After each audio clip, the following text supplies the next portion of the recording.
Welcome. Thank you for joining me. I'm Dr. Lisa Toppin. Thank you for joining Inputs to Action. This time we are talking with Amy Stern, Managing Director of Research and Strategy for BI Worldwide. Excited to have this conversation. Welcome, Amy. Yes, thank you so much for having me. Well, we are excited to explore all that you've got for us because you've got some interesting research that really informs diversity, equity, and inclusion. So I'm interested in hearing about all of that. But to get us started, let's hear about you. So please tell us a little bit about your background and how did you find this role? It's such an interesting role. It is. And I feel like career paths always just take little twists and turns.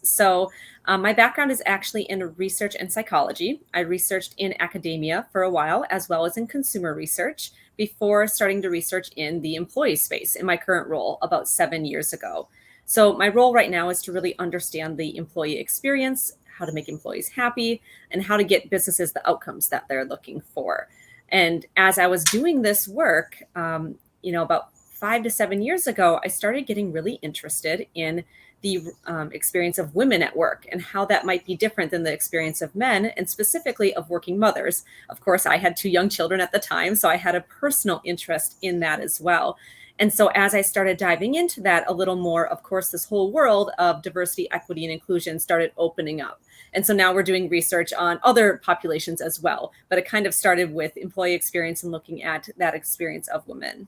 Well, that is awesome, and you couldn't be doing this work at a more important time because right now I would say organizations really are trying to understand what employees need, particularly women. We know the fallout from the pandemic and what that has meant in terms of their experience at work, and we know that minorities in particular have had challenges ongoing that I think hit a fever pitch certainly as we sort of witnessed and walked through George Floyd and others. So I think you're hitting the right space at the right time with the right work. So when you're driving research to inform practitioners, Mhm. uh, how do you come up with the questions to explore? You gave a little tease, like initially it was about trying to even understand your own world and experience, but how do you now discern and decide what to explore, what to research, what to focus on? We get ideas from so many different places. So I feel like I'm always thinking about research and the questions that we're asking. So I have the opportunity through my work to talk to a lot of different clients at Fortune 500 companies. I hear what they're going through and what they're thinking about. If I listen to a podcast or I read a book, I'm thinking about how does this apply to the work that we're doing, right? How is this related to either research we've done or what we might do in the future? So part of it is just always in the back of your mind, ongoing and thinking. Or you get asked a question and you don't know the answer to it, and I'm Mhm, like, hey, let's find mhm, out. Let's mhm. see if we can figure out what's going on there. And then, of course, academic literature. So sometimes there's a topic that we're interested in.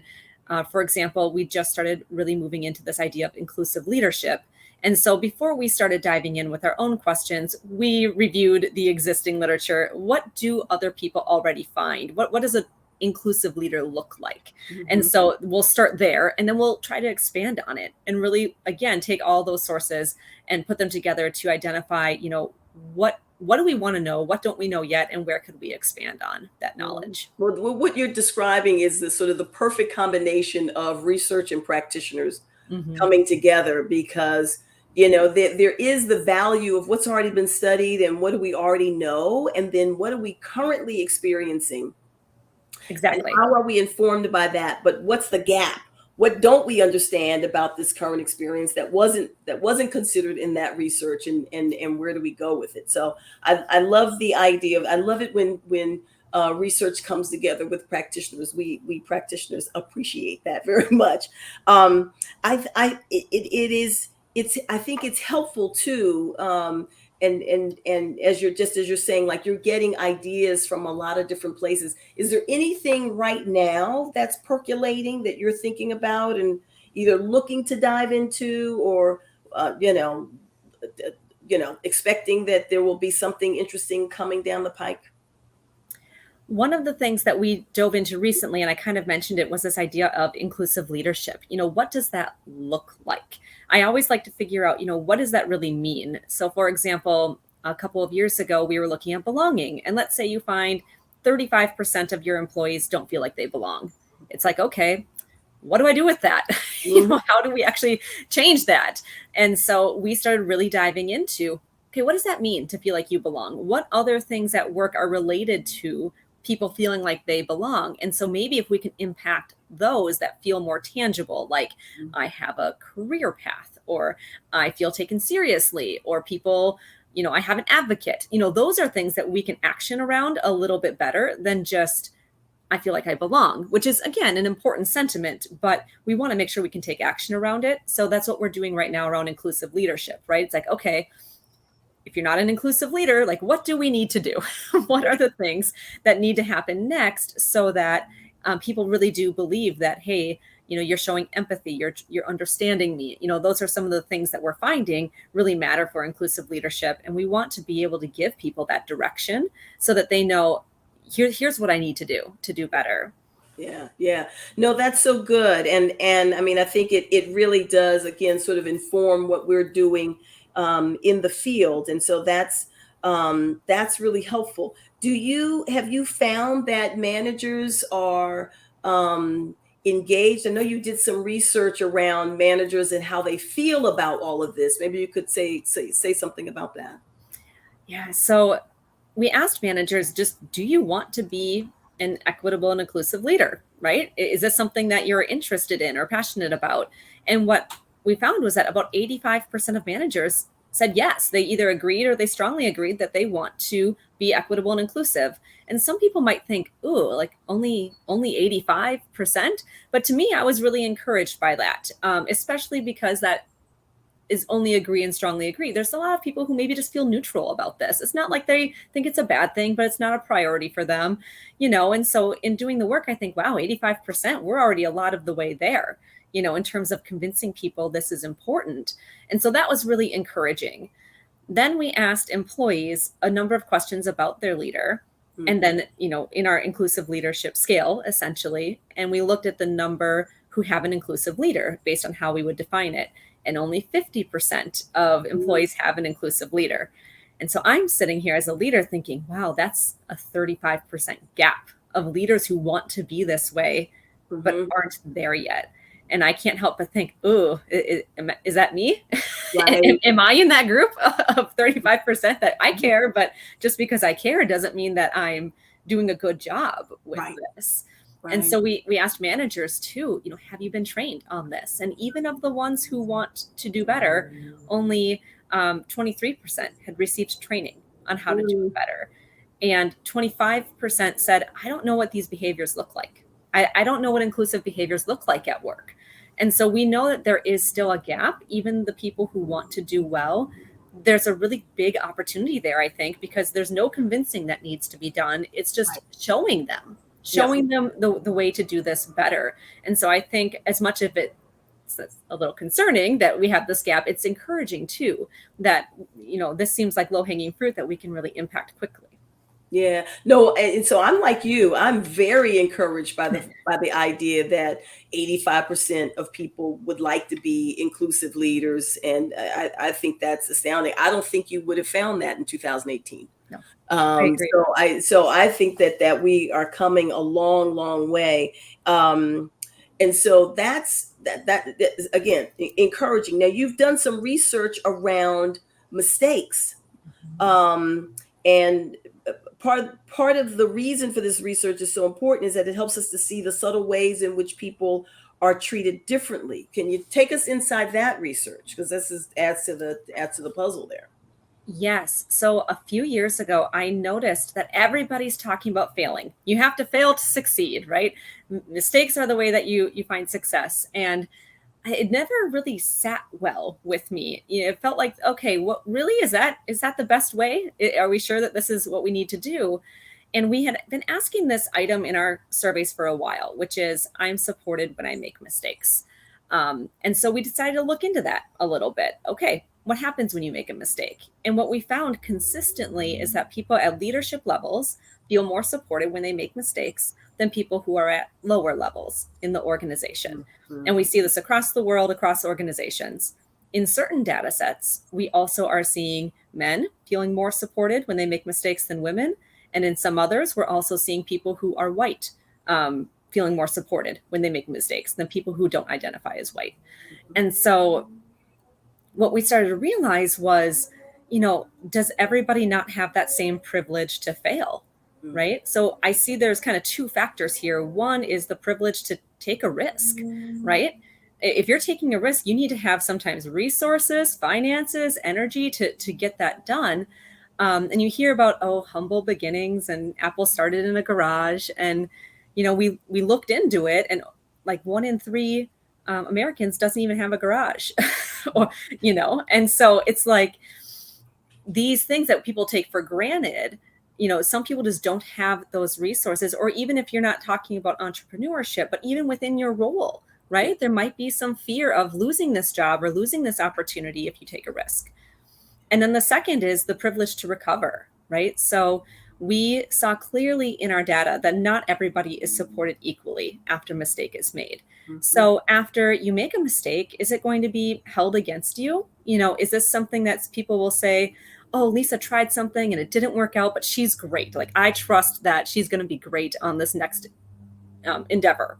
Or is it, oh, Lisa has this track record of making this thing that didn't work out, and so I'm not so sure, right? And so that's a very different perspective, and unconscious bias can really play into which one of those tracks our minds take after a mistake is made. So we really are careful when we talk about risk taking. That's a great value for a company, but you have to be careful that it is being fairly considered and mistakes are fairly reacted to. Mhm. Otherwise, you just run a risk that people will be treated differently as a result.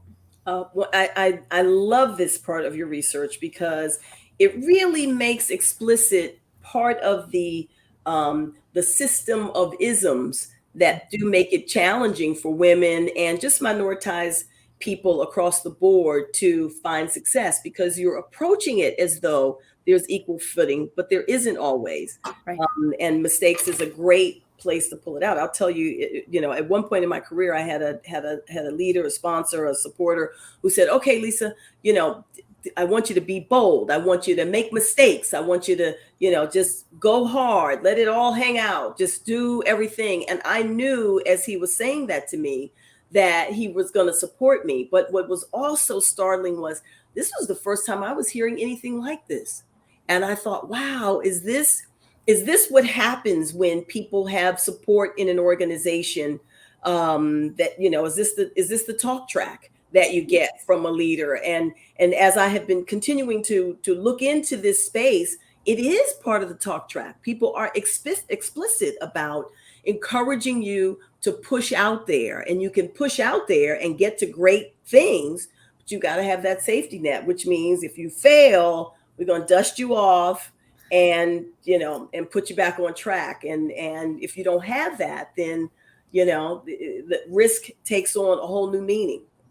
So it's important in research that you've embarked on there. I'm wondering if you think that explains in some way the tendencies that women have for perfectionism, or over their male counterparts, or even the fact that minorities take fewer risks and stall out at mid levels. Do you think that this sort of plays into that? I definitely think it's a factor. We know from other research too that women are unlikely to apply for a job unless they meet every single requirement in that job description, right? I know I had that experience when I was applying for the job I'm currently in. I read the job description, I was familiar with that research that women are less likely to apply than men, and it said they wanted 10 years of experience and Mm. I had 4. And I was like, I'm forcing myself to Girl. apply for this job anyway because I was familiar with that research. And of course, here I am. I got the job because I thought I was qualified and they must have agreed, right? And Yeah. so that's something though that I might not have done if I wasn't aware of even it's almost like my own bias, Yeah. right? My own awareness of I need to put myself out there a little bit. Yeah. And so I think that that's almost equally important, right? For people to be aware on the receiving end of, or I suppose on the giving end of it, right? So be aware of how we're judging others and how we're reacting to others' Hmm. mistakes and Hmm. failures, but Hmm. also as an individual, realizing, hey, I might be less inclined to take risks Right. and adjusting on both sides of that, Yeah. right? And when it comes to, you mentioned maybe minorities not making it to Hmm. certain levels. I mean, absolutely. I think there's a number of factors that play into that. But again, giving that example of, hey, two people fail at something and one is viewed differently than the other one afterward, that can absolutely impact the way that that ultimate leadership team looks in the future. Right. I always say that it's not, when you look at a leadership team, it's not like, oh, who doesn't deserve to be in the room if it's not diverse. For me, it's more of who does deserve to be in that room and for some reason never got there. Right. What happened that prevented that person from getting into that room of leaders? Because there are a lot of qualified people out there who just for whatever reason there's a barrier at a certain point and they haven't gotten there yet. Yeah, no, Amy, I've seen that. I'm going to say too much in my career, having sat in some of those rooms when they're discerning talent and looking back, I can see where folks that deserve to be in the room and to be given a chance and to be mentored and sponsored and supported weren't, and thus it made the decision as to whether or not they got to the next level. So it's that is just but that's it's important. It's real insight. I think it just sort of speaks to how we're sort of evolving this thing. And now an important part of the story because you applied for the job having only 4 years of experience. They asked for 10 and you're here doing the research and you're killing it. So that if that's not an encouragement to everybody, it's supposed to be. It should be. um, speaking of that, your organization, BI Worldwide, works to help other organizations tackle some of these problems without giving away the kitchen sink. What do you advise for organizations who want to hurdle some of these challenges?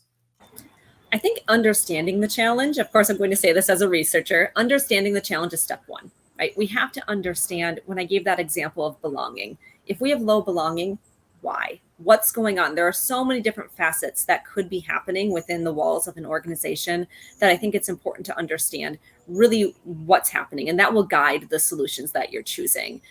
And then the other big thing I always recommend is to make this part of an organizational culture shift. So, diversity, equity, and inclusion initiatives, I don't believe should sit on the side. It shouldn't be, oh, this is something HR does, or this separate Mhm. team does, or a separate committee. It really should be ingrained in the overall work experience, the work culture, because that's where it lives. I mean, that's where I experience work every day. Yeah. And so, if we really want to make a change to the day to day, it should live in the day to day. And those same teams responsible for that should be involved in that as well. The last thing is, like I mentioned before, we see managers want to do well at this, but managers are busy and they often don't know what to do. So we're working really hard at BIW to make that easier for them. Mhm. So we'll take little bits each day. Maybe we have like a 21-day micro workshop, for example, where few minutes each day where we ask a manager, we tell them a little information, ask them to do something, and report back to their team about how it went at the end of the day. And you do that for 3 weeks. And our goal is really just to start to change those habits, right? Just little things each day that we're going to do a little bit differently to start to change those daily behaviors. Because again, it lives in the overall culture of the organization. So we're finding that a lot of clients are doing a great job with the um, research part of it, maybe some training aspects of it, the overall strategy, and but it's how do you take that strategy and bring it down into the day to day? And that's where we're focusing a lot of our energy right now because we think it's going to be one more impactful, or some of the most impactful, and two, it's where that gap is right now. Right. I mean, I love what you're saying because it really is in the ongoing experience. And if it's only every now and again, then it's just hard to really sort of make the turn. And Right. even for leaders to develop those, even the 85% that want to develop the behaviors, like how do I get to them if I don't practice them on a regular basis? And it sounds like that's kind of what you're setting up is positioning them to practice. And so I think that is hugely important. Um, okay, what has surprised you in your research? Is there something that has popped out that you weren't expecting? Yes. So one thing that tends to always surprise me is the inconsistencies in demographic differences. So there's some things that are really predictable. So for example, if you have a sales force at your organization, your sales force is probably a little bit happier with their jobs than people not in your sales force. We just know that going in because we see it so often. Mhm. But then when we look at something, let's say like gender, we'll find that on areas of inclusion, sometimes there's no differences between the two genders. Sometimes women are scoring better, especially if there's maybe female leadership. Sometimes men are scoring better. And so, what's always surprising to me is when I look at these historically marginalized groups, sometimes we are seeing them struggle more within an organization, but sometimes we're not. And I think it's kind of exciting, actually, that it seems to me like it's showing that you actually can change culture at your organization in a way that will make these differences either non-existent or better, right? And so it again, though, it always surprises me when I go in and I really don't know what I'm going to find Yeah. within a particular company. And sometimes it's not going well for anybody. I had one client where we were looking at empowerment. Do people feel like their ideas are listened to and taken seriously? Nobody felt empowered. I was like, okay, well, this is something that we can work on for everybody. Right. These topics are not something that are, oh, it's only for this group or that group. Really, if we are working on these things, it's going to benefit the entire organization, regardless of your background. We're always saying that anytime you make these improvements, it really does support every person who's in the organization. So just and let me ask you this question in terms of your research. Do you do a mix of research? Is it quantitative as well as qualitative in terms of understanding the experiences of folks? What's your take on that? I personally do a lot of quantitative research, but we also do qualitative elements. Again, I personally do more of the quantitative side, but absolutely, or we'll even minimally ask open-ended questions to really start to understand what's going on. I asked a question for a number of years that was, I would have more opportunity here if I were different demographically. So if I were a different gender, race, sexual orientation, right? The list goes Mm-hmm. on.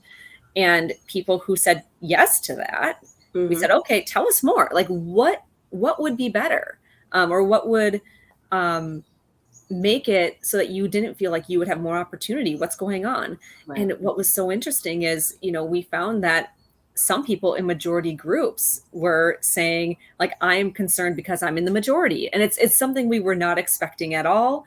And we said, okay, this is something that's going on. This is something that people are thinking about. And that qualitative element really helped us to really dive in a little deeper and understand what people are thinking about. Yeah, yeah. I always that's a little bit of my bias there, Amy. I do think that in order to fully understand humans, at some point the data tells you where to look and what to ask, but you're gonna have to ask me, how I really feel about that because it's hard to extract it from a a two-dimensional question because my experience of it is three-dimensional. If that's a good descriptor, I don't even know if I'm using dimensions in the right way, but you get I'm the idea. following. I absolutely agree. That's and so okay. All right. So what are you working on next? Anything in the pipeline we need to know about? So we recently took a lot of the research I was just talking about and we used it to create some of the solutions that I mentioned. So one thing I'm really excited about in the next year or so is measuring those and measuring impact and seeing how that impact, plays over time. The other thing that we're just starting to research right now that I think is really exciting is looking at networks of coworkers. So who are people connected with, if they're connected at all? Maybe some people are isolated, or is there a certain connection point or type of connection that is creating a difference in outcomes for people and in their belonging, in their willingness to stay with the organization, in their excitement about work. So it's very early, but I'm excited to see kind of how this network of, it's messy, right? So how this network of connections at work is influencing how people feel about the work. Oh, that's so good. That again gonna continue to inform us. Mhm. So here is the Last, most important question of inputs to action. You have given us a ton of input. What action would you tell us now to take? What should we be doing?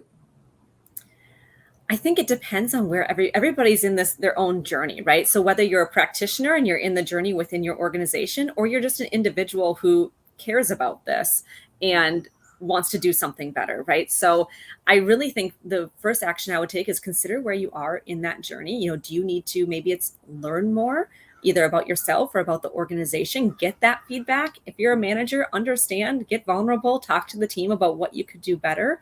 And then again, just really consider how in each part of your culture, whatever it is that you impact at work, what can you do to make it more diverse, equitable, or inclusive, right? So I truly believe, even if you're not a DE&I leader, you lead onboarding, right?